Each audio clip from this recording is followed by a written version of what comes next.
Olá, irmãos, a graça e a paz do Senhor Jesus, tudo bem com vocês? Estamos aqui mais uma vez para compartilhar uma palavra devocional e o texto de hoje está no Evangelho de Mateus, capítulo 8, do versículo 1 até o versículo 4. Vamos ler? Ora, descendo ele do monte, grandes multidões o seguiram, e eis que um leproso, tendo se aproximado, adorou, dizendo: Senhor, se quiseres, podes purificar-me. E Jesus, estendendo a mão, tocou-lhe, dizendo: Quero, fica limpo. E imediatamente ele ficou limpo da sua lepra. Disse-lhe então Jesus: Olha, não o digas a ninguém, mas vai mostrar-te ao sacerdote e fazer a oferta que Moisés ordenou para servir de testemunho ao povo. Amém? Amados, eu quero compartilhar com vocês um tema que, na maior parte das vezes, as pessoas têm falado a esse respeito, mas a gente precisa entender a perspectiva bíblica sobre ele. Eu quero conversar com vocês sobre milagres, né? O que é um milagre? Qual é o milagre mais incrível que você lembra das Escrituras? E qual é o milagre mais incrível que você já vivenciou? E a pergunta-chave desse tempo devocional é: o que é necessário para que o milagre aconteça? Eu listei aqui 6 coisas que são necessárias para que o milagre possa acontecer nas nossas vidas, né? E certamente deve haver outras, mas eu listei aquelas que eu julgo as mais importantes. E eu escolhi esse texto específico por causa de um trecho que sempre me chama muita atenção e me encoraja. Mas como eu vou falar sobre milagres, eu poderia ter escolhido qualquer outro trecho da Bíblia, qualquer outro trecho dos evangelhos que revele um dos milagres de Jesus, entendendo que Jesus fez uma multidão de milagres. Aqui nós estamos falando da purificação de um leproso, mas Jesus curou outros tipos de enfermidades, por exemplo, dando vista aos cegos, fazendo com que os mudos falassem, os surdos ouvissem. Jesus multiplicou os pães, andou sobre as águas, Jesus ressuscitou mortos e tantas outras coisas poderosas ele fez que nós podemos enquadrar na categoria de milagre. Mas para que o milagre aconteça, a gente precisa pensar um pouco a esse respeito, né? Porque muitas vezes eu ouço pessoas dizendo: ah, pastor, eu estou precisando de um milagre na minha vida. Mas quando a gente vai parar para ouvir e entender a situação, talvez aquela situação não seja passível de um milagre, mas de outras atitudes, de posicionamentos, de arrependimento, enfim. Então, existem pelo menos 6 parâmetros a respeito de um milagre, ou 6 coisas, 6 elementos que uma situação precisa ter para que um milagre possa acontecer. E a primeira delas tem que haver uma necessidade. Para que o milagre aconteça, é preciso uma necessidade. E no texto que nós lemos, a gente viu um leproso. E esse leproso precisava ser curado. Se nós olharmos para o contexto daquela época, nós haveremos de entender essa questão da necessidade, porque a lepra até então não tinha nenhum tipo de tratamento, nenhum tipo de cura. A pessoa ela era afastada do convívio da família, de todo o convívio social, a fim de que ela pudesse, bem longe do arraial, ser consumida pela lepra e um dia morrer. Ou seja, aquele homem não tinha esperança, havia uma necessidade, ele precisava ser curado, porque se ele não fosse curado, ele morreria. Então, se nós olharmos hoje para as nossas vidas, talvez seja importante você pensar: você precisa de um milagre? Pastor, eu preciso. Tá. O que você está pedindo a Deus para que Ele faça um milagre nessa situação, para que Ele intervenha, né, nesse problema, é uma necessidade? Porque às vezes nós dizemos: eu quero que Deus faça um milagre me dando um carro importado. Isso é um milagre? Nós precisamos entender a respeito do que significa uma necessidade. Em segundo lugar, né, não é qualquer necessidade. Essa necessidade precisa ser impossível. O milagre, ele se operacionaliza, Deus libera sobre as nossas vidas quando nós estamos diante de uma necessidade impossível. Aquilo que você está vivendo é impossível, ou seja, você não pode fazer, você não pode realizar. É importante que a gente pense a esse respeito, porque, mais uma vez, voltando para o texto, a lepra era impossível de ser curada pelos recursos médicos, pelos recursos humanos daquela época. Então, além de ser uma necessidade, ela era uma impossibilidade. E quando nós olhamos para as impossibilidades da nossa vida, precisa ficar claro para nós que quando algo é impossível, significa dizer que só Deus pode fazer. Eu estava conversando com os adolescentes esses dias na célula, dizendo, às vezes vou dizer, eu quero um milagre na minha prova, né? Na minha prova de matemática e tal, mas eu não estudo. Eu espero que Deus mande um anjo lá para soprar no meu ouvido a resposta das questões. Isso não vai acontecer. Porque o milagre, o impossível, está relacionado àquilo que Deus pode fazer. Se existe algo que eu posso fazer, então eu preciso fazer. Então, a respeito desse milagre que você está pedindo, será que só Deus pode fazer ou você tem que fazer algo que é a sua parte e você não fez até então? Amém? Em terceiro lugar, é necessário que haja um propósito. A gente viu a necessidade, impossibilidade e propósito.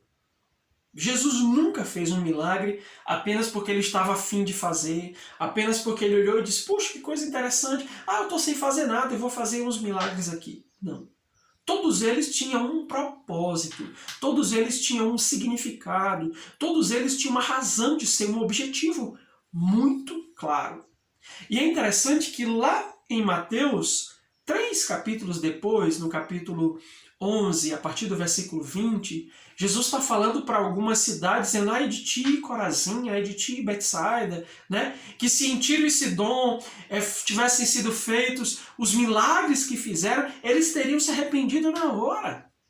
Ou seja, Jesus estava dizendo que os milagres que haviam sido feitos naquelas cidades ali tinham o objetivo de levá-los ao arrependimento. Então, os milagres, eles são feitos com um objetivo específico, de atrair as pessoas a Deus, de glorificar a Deus, que é o nosso ponto seguinte. O propósito é um propósito que traz glória para Deus. Esse é o quarto ponto. Nenhum milagre ele é feito para que eu simplesmente me sinta bem, mas é para que o nome do Senhor seja glorificado. Esse é o propósito maior. Para que as pessoas se voltem ao arrependimento, para que o nome de Jesus seja conhecido, para que as pessoas sejam salvas, para que elas façam aliança com Deus, para que elas percebam o poder de Deus, o agir de Deus nas suas vidas e se rendam a Ele. Então, quando nós vemos o que Jesus fazia, o que os discípulos de Jesus faziam no livro de Atos, ou os milagres que aconteceram no Antigo Testamento, nós vemos que todos eles apontavam para a realidade de quem Deus é, para a grandeza, para a majestade de Deus, e as pessoas elas ficavam como? Elas ficavam olhando e celebrando e glorificando a Deus. Esse então já é o quarto ponto. Tem que haver um propósito, e esse propósito de maneira específica é para a glória de Deus. Aquilo que você está pedindo vai glorificar a Deus? Aquilo que você está pedindo vai trazer honra para o nome do Senhor? Vai exaltar o nome de Jesus? Porque tem impossibilidades que algumas pessoas estão vivendo e que elas estão pedindo para que Deus faça, mas aquilo não vai glorificar a Deus. Mas aquilo é algo contra a Bíblia, contra a vontade do Senhor. Então, definitivamente, ele não vai fazer. Em quinto lugar, tem que haver fé. Meus irmãos, tem que haver fé. Milagre e fé são coisas que estão associadas, nós não podemos dissociá-las. E aí, esse ponto entra, é a razão pela qual eu escolhi esse texto, dentre tantos que poderiam ter sido escolhidos para falar sobre milagre. Aqui, o que me chama a atenção é o posicionamento desse leproso. Ele se aproxima de Jesus, coisa que ele não poderia fazer, não é? Por ser leproso, havia uma regra que eles não poderiam se aproximar das pessoas, então ele quebra o protocolo. E ele diz algo que sempre me chamou a atenção e sempre me encantou e me desafia. Ele diz: Senhor, se tu quiseres, podes me purificar. Aquele homem, ele não fez uma pergunta: Jesus, se tu quiseres, tu pode me purificar? Não. E ele não fez um pedido direto: Senhor, por favor, me purifica. Não. Ele fez uma afirmação: Jesus, eu sei que tu tem todo o poder para fazer o que tu quiseres. E a única coisa que te impede de operar é a tua vontade. Então, está claro para mim que se o Senhor quiser, eu posso ser purificado agora mesmo. Sabe como é o nome disso? Fé. Amados, isso é fé. Quando o nosso coração está convicto de que Deus tem todo o poder, de que não há nada que o impeça de fazer algo nas nossas vidas que não seja a sua vontade. Ou seja, não há nada que o impeça de fazer algo que não seja a sua vontade. Ou seja, é apenas a vontade de Deus que pode impedi-lo de fazer algo. Não porque ele não tem poder, e não porque Deus perdeu uma parte do poder dele e do prestígio. Você entende isso? Então, essa é uma declaração de fé. Senhor, eu estou certo, eu estou convicto de que tu podes fazer. Só basta o Senhor querer. Então, precisa haver fé no nosso coração. Se você tem orado a Deus: Senhor, faça um milagre na minha vida, no meu casamento, na minha família, na minha saúde, nas minhas finanças, enfim, no que quer que seja, você precisa estar crendo. Porque se não houver fé, nós definitivamente não conseguiremos, até porque a palavra de Deus deixa claro que a fé é a certeza das coisas que se esperam. E a firme convicção daquilo que eu não vejo. Então, aquele leproso estava convicto de que ele poderia ser purificado. Não havia nada que impediria de ele ser purificado, de ele ser curado, se fosse da vontade de Deus. E é por isso que Jesus responde dizendo: quero, eu quero. Ou seja, eu quero isso, e isso pode acontecer agora mesmo. E aí entra o próximo ponto, né? O sexto, que tem que ser da vontade de Deus.